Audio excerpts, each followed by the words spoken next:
What's up mga Airap? For today's video, papagawa nga pala tayo ng ilaw at busina para kay puti.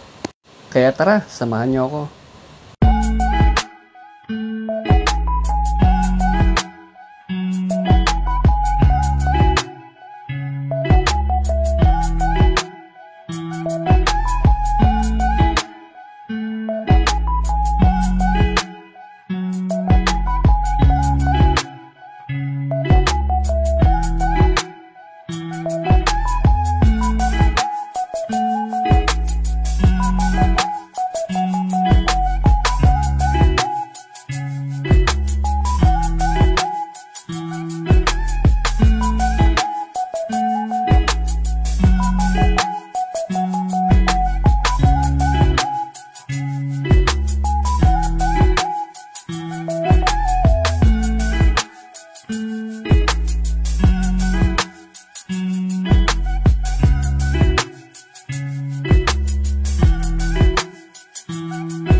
At eto nga, palis na ako ng bahay para pumunta dun sa shop na pagpapagawaan ko.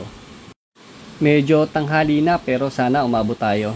Baka wala pa naman masyadong customer.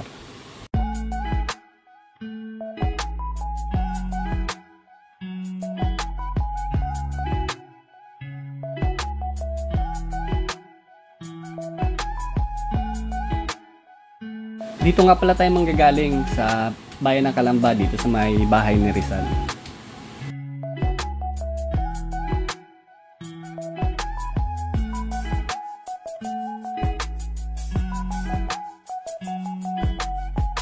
Yan, ito nga pala yung bahay ni Rizal.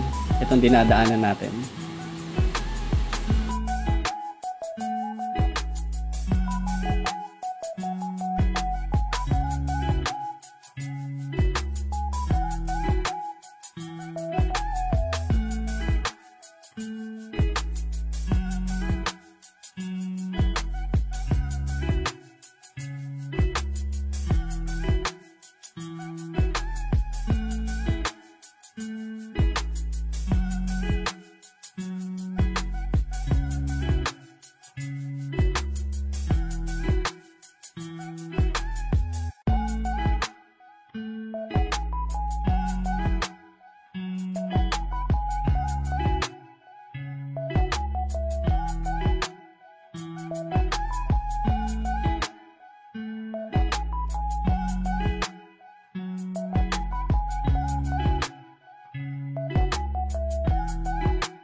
At eto nga, medyo malapit na tayo dun sa shop na ating pupuntahan.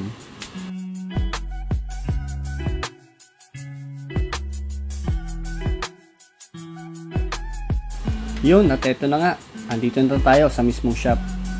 Mga Airap, eto nga pala yung shop na pagpapagawaan ko, Ecamatic Motoworks, dito sa Santa Rosa, Laguna. Eto nga pala yung mga items na kung saan ipapalagay natin para kay puti.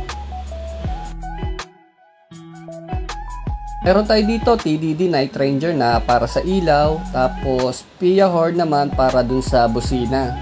At yung mga wire na gagamitin natin para ma-install yung mga item. At ito nga, binabaklas na ni Boss Odi ang mga pairings ni puti para ma-install na rin yung mga items na gagamitin.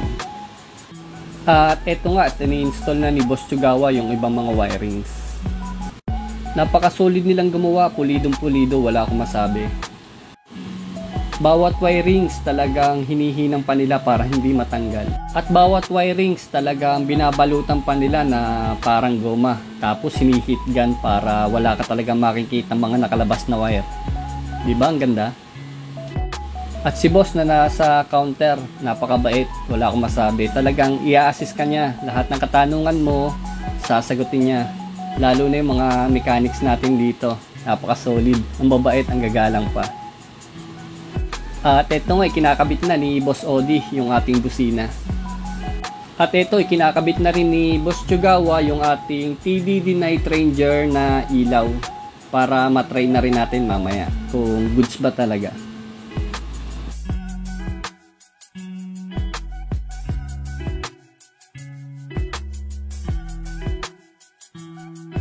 At ito nga pala yung gawa ni Boss Chugawa ng mga wirings. At eto nga, natapos na nila yung pag-install para kay Puti, yung ilaw at saka yung busina. Binabalik na nga nila yung mga pairings ni Puti para masubukan na natin yung mga in-install sa kanya. Bali, dalawang mechanic nga pala yung gumawa sa motor natin at halos sumabot din siguro ng mga 5 hours yung panggagawa sa kanya. At eto nga, natapos na yung pag-install ng ilaw at busina. Kaya tara, check natin kung okay ba.